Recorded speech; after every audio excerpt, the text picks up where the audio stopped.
ইশতিয়াক হোসেন। তো চাঁদা রাখলে তুই চাঁদা রাখছস চেহারাটা সুন্দর করে আইছে তোর চোর ঠিক হবে না। যা যা যা ভাই যা। যদি একটা চুল বাঁকা করতে পারো তাহলে করো।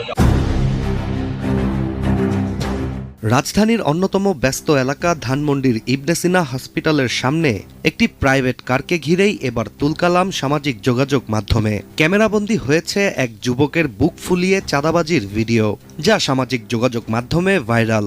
যুবকের মুখে ছিল অসম্ভব পরিমাণ আত্মবিশ্বাস ও তার ভাষায় ছিল স্পষ্ট সন্ত্রাসের ছাপ, আর তার আচার আচরণ ছিল তিনি একাই যেন ঢাকার রাজা। এখানে দাঁড়াই থেকে ফুল টাইম মাস্তানি করতেছো? হ্যাঁ করতেছি। মাস্তানি করতেছো? হ্যাঁ করতেছি। হ্যাঁ কোনো সমস্যা না, সবার মাস্তানি তো সমস্যা না। সব মশার বিরুদ্ধে সুরক্ষা দিতে এলো বসুন্ধরা এক্সট্রিম অ্যারোসল, মশার বিরুদ্ধে এক্সট্রিম সুরক্ষা। ভাইরাল ভিডিওটির শুরুতেই দেখা যায় একজন প্রাইভেট কার চালক